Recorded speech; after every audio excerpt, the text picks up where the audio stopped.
Hello everyone. आज आपण बघणार आहोत इयत्ता 12वीमधील विज्ञान शाखेतील फिजिक्स विषयाबद्दल, ज्यामध्ये फर्स्ट लेसन आहे रोटेशनल डायनॅमिक्स. रोटेशनल डायनॅमिक्स हा एक लेंदी लेसन आहे, ज्याच्यामध्ये 20 कॉन्सेप्ट्स आहेत, ज्याच्यामध्ये सर्क्युलर मोशन आणि रोटेशनल मोशन या दोन लेसनचं कॉम्बिनेशन केलेलं आहे, ज्याला आपण रोटेशनल डायनॅमिक्स असं म्हणतो. अर्थात कोणती वस्तू किंवा गोष्ट जेव्हा फिरते तेव्हा ती फिरण्यामागे काय कॉन्सेप्ट्स आहेत, कोणत्या सायंटिफिक मेथड्स आहेत, कोणते ॲप्लिकेशन्स आहेत किंवा काही कायनेमॅटिक्स आहेत, ते आपण इथे बघणार आहोत. In this lesson the circular motion is very important concept and its characteristics too. So let's talk about first circular motion and its characteristics. Fine. So before we get the concept, I should explain one example. कोणतीही गोष्ट उदाहरणाशिवाय समजून सांगता येत नाही, त्यामुळे आपण एक example बघणार आहोत. Look at the diagram. समोर एक डायग्राम दिसते. या डायग्राममध्ये सेंटर ओ आहे आणि ए ही एक पोझिशन आहे. कोणाची? एखाद्या ऑब्जेक्टची किंवा पार्टिकलची. हा ऑब्जेक्ट एका सेंटरच्या भोवती गोल गोल फिरतोय. The object is revolving around the centre of the circle along with circumference of the circle. Means एखादी वस्तू जेव्हा एखाद्या दुसऱ्या वस्तूच्या भोवती फिरत असते गोलाकार आकारामध्ये, तेव्हा त्या मोशनला आपण मोस्टली सर्क्युलर मोशन असं म्हणतो. In English, the motion of an object, याचं ऑब्जेक्टचं motion along with the circumference of a circle. या ऑब्जेक्टचं मोशन हे सर्कम्फरन्स ऑफ द सर्कल मध्ये पर्टिक्युलरली रिपीट मोशनला करत असतात. 360 मध्ये फिरत असतं. This is known as actually circular motion. जसं की एक्झाम्पल म्हणून आपण इथे घेतोय ए. ए ही एक वस्तू आहे. ही वस्तू एका दोऱ्याला बांधलेली आहे सेंटर ओला. ओके. आणि हा दोरा आता जोरात फिरवला जातोय. अशा वेळी ए इथपासून ते इथपर्यंत बी पर्यंत डिस्प्लेस झाला. ओके. मोस्टली हा ए पासून बी पासून पुढे कम्प्लिटली 360 मध्ये सतत गोलाकार फिरत राहणार आहे. बट विचार जर केला तर ओ ए आणि ओ बी ह्या दोन रेडियस व्हेक्टर झाल्या सर्कलच्या, आणि ए हा सतत सर्कम्फरन्सच्या भोवती फिरतोय. सो अशा मोशनला आपण सर्क्युलर मोशन असं म्हणतो. The object is moving along with the circumference of the circle is called circular motion, like earth is revolving around the sun. Look at the example here. Earth around the sun. Most one is motion of a moon around the earth. Third one is tip of hand of the clock. Fourth one is motion of electrons around the nucleus in the atom. Atom मध्ये जे न्यूक्लियसच्या भोवती फिरणारे electrons असतात ते सुद्धा circular मोशनमध्येच फिरत असतात. आणि मोशन ऑफ सायकलिस्ट, एखादा सायकल चालवणारा व्यक्ती जो गोलाकार एका ट्रॅकवर गोल गोल गोल गोल सायकल चालवत असतो, अशा तेव्हा त्या ट्रॅकचं जे सर्कम्फरन्स असतं त्या सर्कम्फरन्सला सुद्धा कुठेतरी सेंटर असतो. अर्थात the cyclist is actually running it's cycle on the circular path. रस्ता जो आहे तो पूर्णपणे गोलाकार आहे. सो या सगळ्या कॉन्सेप्ट झाल्या सर्क्युलर मोशनबद्दल. रेडियस वेक्टर ही काय गोष्ट असते, तर ऑब्जेक्टपासून ते सेंटरपर्यंतला जोडणाऱ्या लाईनला आपण काय म्हणतो? रेडियस वेक्टर असं म्हणतो. याच्यामध्ये काही इतकी महत्त्वाची खास गोष्ट नाही आहे, पण रेडियस वेक्टर ही जास्त महत्त्वाची का बनते? बिकॉज ओ ए पर्यंत ही इनिशियल रेडियस होती, जबकि ओ बी ही दुसरी रेडियस वेक्टर तयार झाली ज्यावेळी ऑब्जेक्ट ए पासून कुठपर्यंत पोहोचला? बी पर्यंत पोहोचला. म्हणजे याचा अर्थ अगोदर ही जी पोझिशन होती ही बेसिकली विचार केला असता 0 डिग्रीमध्ये होती. ज्यावेळी जसा हा अँटी क्लॉकवाईज फिरायला लागला तसा हा इथला जो थीटा आहे हा बदलत चालला. जसा अँगल वाढत जाईल तशी पार्टिकलची पोझिशन पुढे जाईल. अर्थात काय, तर पार्टिकलची पोझिशन ही अँगल वाढवत जाते आणि पार्टिकल डिस्टन्स कव्हर करत जातं या सर्कलच्या सर्कम्फरन्सवर. डिस्टन्स आपण एसनी डिनोट करतो. म्हणजे ए पासून बी पर्यंत जसा पार्टिकल अँटी क्लॉकवाईज फिरत गेला तसं त्याने एस कव्हर करत गेलं. जसं हे डिस्टन्स वाढत जातं तसं हा थिटासुद्धा काय होत जातो? वाढत जातो. मग हा थिटा म्हणजे नक्की काय? अर्थात रेडियस वेक्टर तर आपल्याला कळली.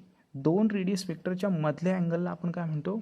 अँग्युलर डिस्प्लेसमेंट असं म्हणतो. ही अँग्युलर डिस्प्लेसमेंट आहे. म्हणजे याचा अर्थ आपली दुसरी महत्त्वाची कॉन्सेप्ट काय असेल तर ही बघा इथे दिली, angular displacement. So let's talk about angular displacement. Angular displacement is defined as the angle described by radius vector. See, angle described by radius vector. There we go, the angle, this is the angle and there are the two radius vector, first one and second one. या दोघांच्या मध्ये असलेल्या अँगलला आपण काय म्हणतो, angular displacement असं म्हणतो. Angle वाढत जातो म्हणून डेल्टा थीटा असं दिलं आहे, delta for displacing angle like that. So there we go delta theta. Okay fine. मग त्याचा फॉर्म्युला काय बाबा, तर फॉर्म्युला असा आहे की हा थीटा तेव्हाच आपल्याला मिळतो जेव्हा पार्टिकलची काय वाढत जाते, displacement. So D S, displacement upon radius. Okay, so displacement upon radius is equal to D theta, अर्थात अँग्युलर डिस्प्लेसमेंट. याला आपण म्हणतो अँग्युलर डिस्प्लेसमेंट. सगळ्यांच्या लक्षात येत असेल की डी थीटा ही एक व्हेक्टर क्वांटिटी दिलेली आहे.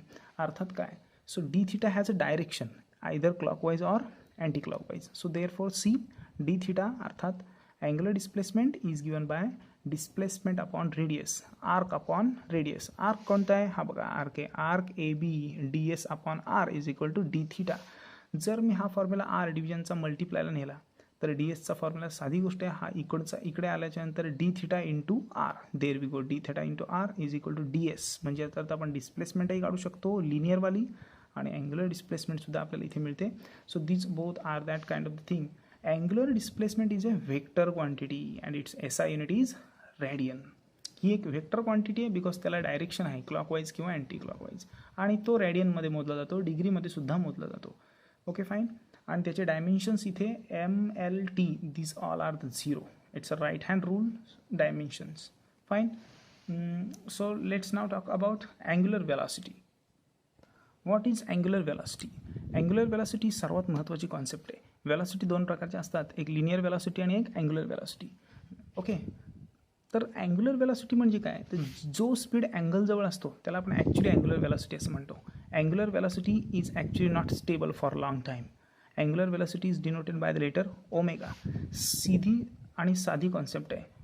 Displacement per unit time, angular displacement per unit time is called angular velocity.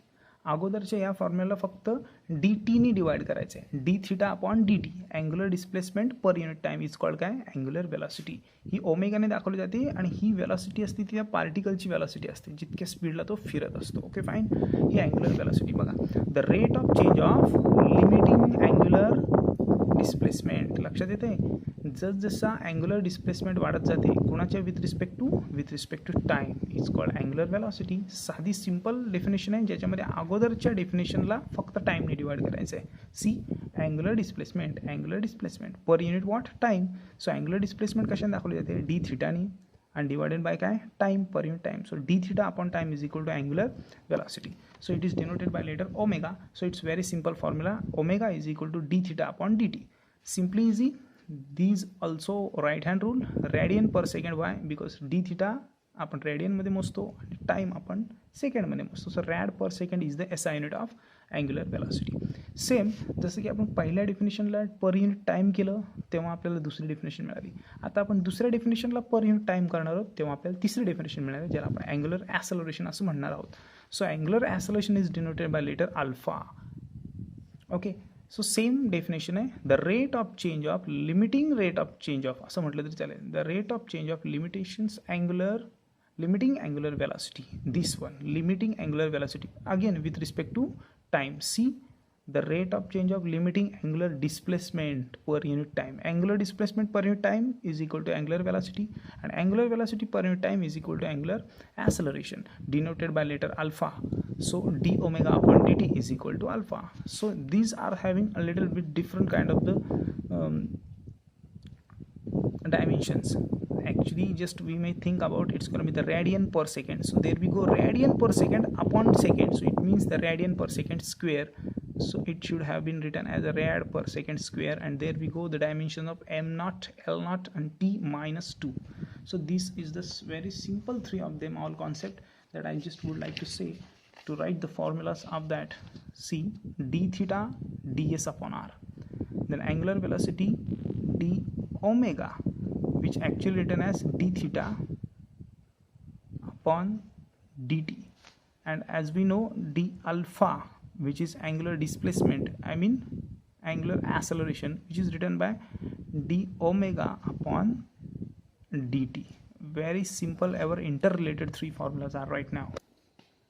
या तीनही गोष्टी म्हणजे कायनेमॅटिक्स ऑफ सर्क्युलर मोशन आहेत. सर्क्युलर मोशनचे महत्त्वाचे कायनेमॅटिक्स आहेत, ज्याच्यामध्ये आपण अजूनही असंख्य कायनेमॅटिक्स बघणार आहोतच, पण हे सर्वात 3 महत्त्वाचे कायनेमॅटिक्स आहेत, ज्याला आपण अँग्युलर डिस्प्लेसमेंट, अँग्युलर वेलॉसिटी आणि अँग्युलर ॲसेलरेशन असं म्हणतो. ज्या गोष्टी अँग्युलर असतात त्या सगळ्या गोष्टी लिनियरमध्ये सुद्धा असतात. Linear displacement, linear velocity, linear acceleration. पण या तिन्ही गोष्टी आपण नंतरच्या पार्टमध्ये पाहणार आहोत. सो या 3 गोष्टी महत्त्वाच्या झाल्या. रेडियस वेक्टरही समजलं आणि सर्क्युलर मोशनही समजलं. मग या पुढची सर्वात महत्त्वाचं आणि एक उत्कृष्ट असं डेरिवेशन आपण बघणार आहोत, जे 2 मार्क्सला आपल्याला परीक्षेला विचारलं जातं. Prove the relation V=R⍵.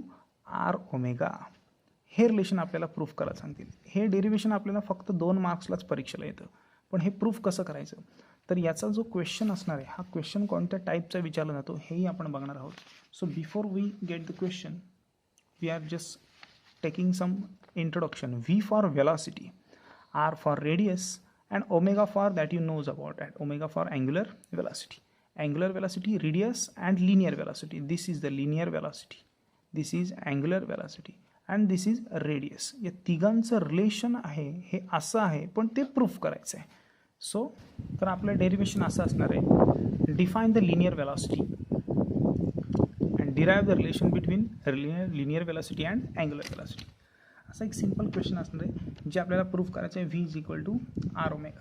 So this is the relation between linear and angular velocity. This is angular velocity and this is linear velocity. Okay fine. So हे रिलेशन आलं कसं हे आपण आता या डेरिवेशन थ्रू बघणार आहोत. बघा, सुरुवातीला O is a centre of the circle and A is a initial position. ही सुरुवातीची पोझिशन आहे. ओके, लक्षात घ्या, ओमेगा लिनियर वेलॉसिटी इथे दाखवली जाते, ओमेगा. ओके, आणि पार्टिकल जेव्हा सर्कम्फरन्समधून रिलीज होईल तेव्हा समोर दाखवणारी ॲरोची जी टँजंट आहे ती आपली लिनियर वेलॉसिटी असते. सर्कम्फरन्सवर असलेली अँग्युलर वेलॉसिटी आणि सर्कम्फरन्स सोडून जर पार्टिकल रिलीज झाला तर ती लिनियर वेलॉसिटी असते. या दोघांच्या मधलं रिलेशन आपण इथे डेरिवेशनमध्ये पाहणार आहोत. फाईन. हा d θ अर्थात आपली अँग्युलर डिस्प्लेसमेंट आहे. This both are the radius vector. Initial position A, final position B आणि डिस्प्लेसमेंट ds. या सगळ्या गोष्टी आपण अगोदर शिकलेलो आहोत. Consider the particle performing uniform circular motion. Particle काय परफॉर्म करतोय? युनिफॉर्म सर्क्युलर मोशन परफॉर्म करतोय along the circumference of the circle. Circumference of the सर्कलवर A हा particle B, C, D, E, F, G अशा पोझिशन घेत कसा फिरतोय? Anti clockwise फिरतोय. Initial position of particle is A, simply easy, and displace the position B. A position ही त्याची starting position होती आणि डिस्प्लेस पोझिशनला जाऊन तो B या पोझिशनला जाऊन पोहोचला. ds हे काय आहे? तर ds आहे डिस्टन्स कवर्ड बाय पार्टिकल. हा बघा, A पासून ते B पर्यंत त्याने ds इतकं डिस्टन्स कव्हर केलं, ज्याला आपण आर्क AB असंही म्हणू शकतो. OA अँड OB ह्या 2 कोण आहेत? रेडियस वेक्टर्स आहेत. फाईन. आणि d θ हा काय आपला अँग्युलर डिस्प्लेसमेंट आहे, as show in the diagram, as you know that everything about it. So let start about the concept. आता आपल्याला सगळ्यांना माहिती आहे अँग्युलर डिस्प्लेसमेंट d θ याचा आपल्याला फॉर्म्युला सगळ्यांना माहिती आहे. काय फॉर्म्युला d θ? तर डिस्प्लेसमेंट अपॉन रेडियस. हे आपण बघितलेल्याच आहे अगोदर. So d θ is equal to ds upon r, equation number 1, as they have given right now here. d θ is equal to ds upon r, equation number 1. Okay, हा जो equation तयार झालेला आहे या इक्वेशनचा r डिव्हिजनचा इकडे मल्टिप्लायला जाणार. अर्थात हा बघा, ds is equal to d θ r. There we go. हा r आपण डिव्हिजनचा इकडे मल्टिप्लायला घेतला तर ds ची व्हॅल्यू किती आली? ds into r, equation number 2. आता वेलॉसिटीचा फॉर्म्युला जनरली आपल्याला माहितीच आहे की डिस्प्लेसमेंट अपॉन टाईम मतलब s अपॉन t. हा सिंपल वेलॉसिटीचा फॉर्म्युला आपण 11वीला शिकलेलो. त्यामुळे डिस्प्लेसमेंट अपॉन टाईम आपण लिहिला ds अपॉन dt, मतलब ds अपॉन t. आता ds ची व्हॅल्यू आपल्याला इथे दिसते इक्वेशन नंबर 2 मध्ये. मग 2 ची व्हॅल्यू उचलून कुठे आपण टाकणार आहोत? 3 मध्ये टाकणार आहोत. So there we go. v as it is लिहिला. ds ची व्हॅल्यू टाकली काय? d θ r आणि t आपला ॲज इट इज लिहिला. फाईन. बट लक्षात घ्या, या सगळ्या गोष्टीला लिमिटच द्यावा लागतो. So there we go. We had seen the limit is already been applied right now here. Velocity is a formula. Limit dt tends to 0. ds upon dt हा वेलॉसिटीचा formula. हा बघा, ds upon dt. इथे limit लावलेलं नाही, इथे limit लावलेलं नाही. असं लिमिट लावावं लागेल, सगळ्यांना लावावं लागतं. Put value ds in formula. आता ds ची व्हॅल्यू इथे दिसते आपल्याला इक्वेशन 1 मध्ये, d θ r ची. इथे आपण पुट करणार. ती पुट केल्याच्या नंतर हे आलं आपलं equation v is equal to d θ r upon dt. हे बघा, आलं आपलं equation D theta R upon D T. साधी गोष्ट आहे, आपण फक्त ही व्हॅल्यू उचलली आणि ह्याच्यात टाकली, बरोबर आहे. या केसमध्ये लिमिट देताना रेडियसला लिमिट देता येत नाही, त्यामुळे व्ही इज इक्वल टू आपण रेडियस बाजूला काढणार आणि लिमिट फक्त देणार काय, फक्त डी थिटा अपॉन डी टीला देणार. म्हणजे आर ही गोष्ट कॉन्स्टंट असते जी कधी बदलत नाही, रेडियस आहे, त्यामुळे लिमिट फक्त आपण डी थिटा अपॉन डी टीला देणार. आता d theta upon D t हा फॉर्म्युला कोणाचा तरी आहे, तर लक्षात घ्या हा फॉर्म्युला आहे अँग्युलर वेलॉसिटीचा, d theta upon D T. म्हणजे ह्याची व्हॅल्यू आपण काय टाकणार आहोत इथे, ओमेगा. सो ऑब्वियसली हा व्ही ॲज इट इज, हा आर ॲज इट इज, आणि हा या सगळ्याची व्हॅल्यू म्हणून काय टाकला, ओमेगा. Okay fine. अर्थात ओमेगा टाकताना आपण लिमिट ठेवलं तरी चालणार आहे, पण जेव्हा आपण लिमिट काढू त्यावेळी आपल्याला सगळ्यांच्या वरती काय द्यावे लागणार आहेत, व्हेक्टर द्यावे लागणार आहेत. सो एकदम साधं सिम्पल असं डेरिव्हेशन. सगळ्यात आधी आपण घेणार अँग्युलर डिस्प्लेसमेंट, नंतर तो फॉर्म्युला फिरवणार आहोत, नंतर घेणार वेलॉसिटीचा फॉर्म्युला जो D S upon D T आहे, याला आपण काय लावणार आहोत, लिमिट. लिमिट लावल्याच्या नंतर इक्वेशन 2ची व्हॅल्यू 3मध्ये टाकणार आहोत. 3मध्ये टाकल्यानंतर आरला बाजूला काढणार आहोत, लिमिट लावणार फक्त डी थिटा अपॉन डी टीला. D theta upon D T म्हणजे ओमेगा. सो ओमेगा इथे टाकला. This is your final answer, which is actually been given right now here in vector form. Vector v is equal to vector r into vector omega. So this is your 2 marks simple ever derivation that you can write in exams with the diagram also. The limit must be applied. जोपर्यंत limit आहे तोपर्यंत vector द्यायची काहीच गरज नाही आहे. ज्यावेळी आपण हा लिमिट काढू त्यावेळी मात्र आपल्याला व्हेक्टर द्यावे लागतात. हा नॉन व्हेक्टर मॅग्निट्यूडमधला फॉर्म्युला आहे आणि हा व्हेक्टर फॉर्ममधला फॉर्म्युला आहे. हेच डेरिव्हेशन आपण दुसऱ्या एका वेगळ्या प्रकारे सुद्धा प्रूफ करू शकतो. Vector V is equal to vector R into vector omega. अगदी साधं रिलेशन आहे. सगळ्यात आधी आपण काय घेणार आहोत, तर सगळ्यात आधी आपण साधा सिम्पल फॉर्म्युला घेणार आहोत ज्याच्यामध्ये आपल्याला सगळ्यांची युज्युअल मिनिंग्स माहिती आहेत. D S is equal to D theta upon R. हा सगळ्यात महत्त्वाचा फॉर्म्युला जो सगळ्यांना ऑलरेडी माहिती आहे. काय सांगितलं आपल्याला इथे, linear velocity V, radius vector R and omega is angular velocity. बघा लिनियर डिस्प्लेसमेंटच्या अगोदर आपण सगळ्यात आधीचा फॉर्म्युला घेणार आहोत हा, पण याच्या आधी आपण अँग्युलर डिस्प्लेसमेंट थ्रू सुरुवात करणार आहोत. काय आपला अँग्युलर डिस्प्लेसमेंटचा formula, D theta is equal to D S upon R. हा आर डिव्हिजनचा मल्टिप्लायला गेला तर आपल्याला काय येतोय, D S is equal to D theta into R. Right. हे इक्वेशन 1 आहे आणि हे इक्वेशन 2 आहे. हे आपण आधीच्या डेरिव्हेशनमध्ये शिकलेलो आहोत. इक्वेशन 2ला आपण डिफरन्शिएट करणार आहोत. Differentiate with respect to time T. मग या संपूर्ण इक्वेशनला आपण डिफरन्शिएट करणार आहोत विथ टीनी. म्हणजे डी एसच्या खाली पण आला डी टी, डी थिटाच्या खाली पण आला डी टी, आणि इंटू आर ही कॉन्स्टंट गोष्ट आहे ज्याला आपण डिफरन्शिएट करू शकत नाही आहे. ओके, बिकॉज याच्या डायमेन्शन टाईमचा काही संबंध येत नाही, रेडियसचा आणि टाईमचा मोस्टली काही संबंध नसतो. आता या सगळ्याला आपण काय करणार आहोत, लिमिट देणार आहोत. आता लिमिट दिलं, limit D T to tends to 0 D S upon D T. हे झालं लिमिट इकडे दिलं. याला सुद्धा लिमिट द्या, limit D T tends to 0 D theta आणि इंटू आर. ओके, लिमिट काढल्याच्या नंतर आता लिमिट आपण काढून टाकणार आहोत, पण लिमिट काढताना या फॉर्म्युल्याचा मतलब लिहिणार. D S upon D T, D S upon D T मतलब हा बघा, D S upon D T म्हणजे काय आपली वेलॉसिटी. डिस्प्लेसमेंट अपॉन टाईम हा आला वेलॉसिटीचा व्ही. लिमिट काढला in vector form. D theta upon D T, D theta upon D T everyone knows about that, it's an omega, angular velocity. So हा लिहिला आपण ओमेगा आणि हा लिहिला आपण R. So these all are in vector form. This is also another method to prove the same relation of linear velocity and angular velocity in vector form. आता आपण बघतोय काही महत्त्वाचे फॉर्म्युलाज. युनिफॉर्म सर्क्युलर मोशनच्या बद्दल तसं काही युनिक सांगण्यासारखं नाही आहे, ज्याच्यामध्ये काय the motion is repeat itself after same interval of time, moving with constant speed, linear velocity doesn't remain constant. These all are not actually directly important, but now we are going to talk some formulas which is related with period, frequency, time, acceleration, etc. Some important formula we are going to talk. So this is a small derivation, but before we go through there, we are going to see some important formula which are very necessary to learn in physics. The first formula is period. Period is denoted by letter T. Okay, fine. So let's back to the point. This is the particle position A, and this is covering the total circumference 2 pi r with linear velocity v. एवढं circumference पूर्णपणे cover करण्यासाठी त्याला velocity लागते v. म्हणजे जर आपल्याला काय करायचं आहे तर distance with particular velocity. So तसाही विचार जर केला तर व्हेलॉसिटीचा फॉर्म्युला आपल्याला एवढंच म्हणतं की डिस्टन्स अपॉन टाईम. जर मी इथे पिरियडचा टाईम टी कॅपिटल लिहिलं तर असेल. आता डिस्टन्स म्हणजे संपूर्ण सर्कम्फरन्स, अर्थात सर्कम्फरन्स म्हणजे काय ते तुम्हाला चांगलंच माहिती आहे. सर्कम्फरन्सचा फॉर्म्युला आहे 2 पाय आर. हे डिस्टन्स जे टोटल 360 कवर करेल ते येतं 2 पाय आर, आणि हा आला टी, टी फॉर टाईम. हा जर टी डिव्हिजनचा इकडे गेला तर इकडे आला, आणि व्ही मल्टिपलचा डिव्हिजन आला तर याचा अर्थ 2 pi r upon what v. So this is the formula of period, 2 pi r upon v.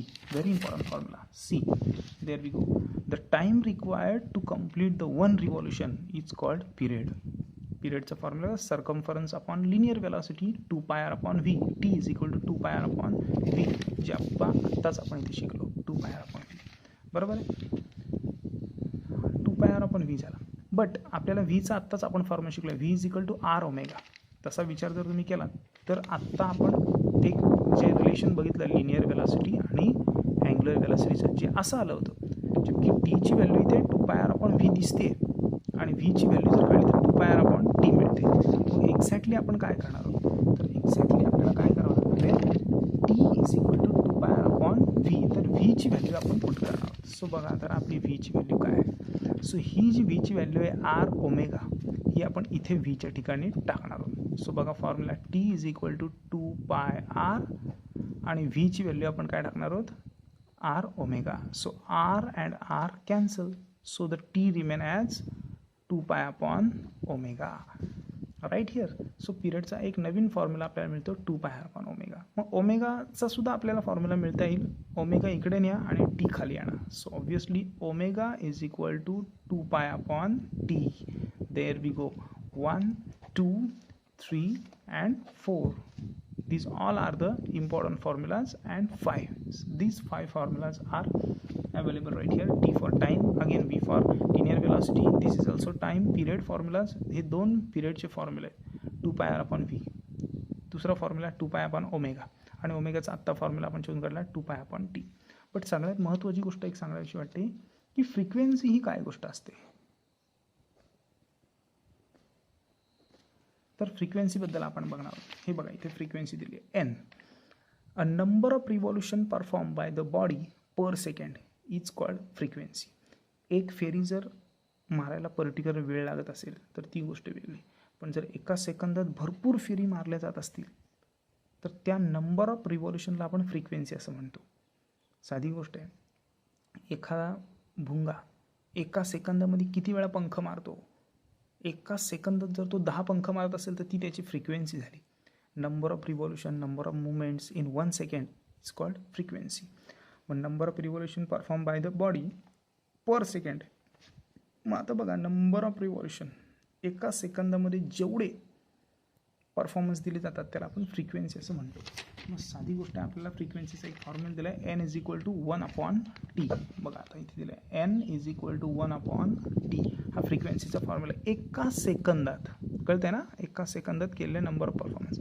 मग आता साधी गोष्ट आहे, या ठिकाणी आपल्याला 1 अपॉन टीचा एक फॉर्म्युला मिळतो. बघा इथे कोणी नाही म्हणजे कोणी, इथे 1 आहे, 1 अपॉन टी आहे, म्हणजे 2 पाय हे मल्टिप्लायची तर डिव्हिजनला जाऊ शकतात. Omega upon 2 pi is equal to 1 upon t. इथे 1 आहे, इथे टी आहे. 1 अपॉन टी जसं त्याचा वरचा 2 पाय फक्त इकडे खाली आणलेला आहे, ओमेगा अपॉन 2 पाय. तर 1 अपॉन टीची व्हॅल्यू ओमेगा अपॉन 2 पाय सुद्धा येऊ शकते. अर्थात फ्रिक्वेन्सीचा दुसरा फॉर्म्युला येऊ शकतो ओमेगा अपॉन 2 पाय असा येऊ शकतो. या व्यतिरिक्त इथे तुम्हाला हा बघा दिलेला आहे formula right here. So omega आपण ॲज इट इज टीची व्हॅल्यू जरी टाकली असती तरी पण तो ओमेगा डिव्हिजनचा मल्टिप्लायला गेला असता, ही फॉर्म्युला आला असता. तर फ्रिक्वेन्सी ही हर्ट्समध्ये मोजली जाते. ओके. आणि सगळ्यात महत्त्वाची गोष्ट म्हणजे आपल्याला ओमेगाचा एक नवीन फॉर्म्युला मिळतो. हा 2 पाय जर इकडे गेला तर ओमेगा इज इक्वल टू 2 पाय एन. हा एक नवीन फॉर्म्युला हा इकडे आल्याच्यानंतर, म्हणजे ओमेगाचा हा एक फॉर्म्युला, हा एक फॉर्म्युला, बरोबर. याचा अर्थ हा जो अँग्युलर डिस्प्लेसमेंटचा फॉर्म्युला आहे लिनियर डिस्प्लेसमेंटचा, या सगळ्या फॉर्म्युलांच्यामध्ये एक फॉर्म्युले अराईज होत जातात. So this is the important factor. So period झालेला आहे, फ्रिक्वेन्सी झालेली आहे, या सगळ्यांचे फॉर्म्युला आपण लिस्ट आउट करून घेणार आहोत. व्हिडिओ पॉज करून आपण ते व्यवस्थित शिकून घेणार आहोत. बरोबर आहे.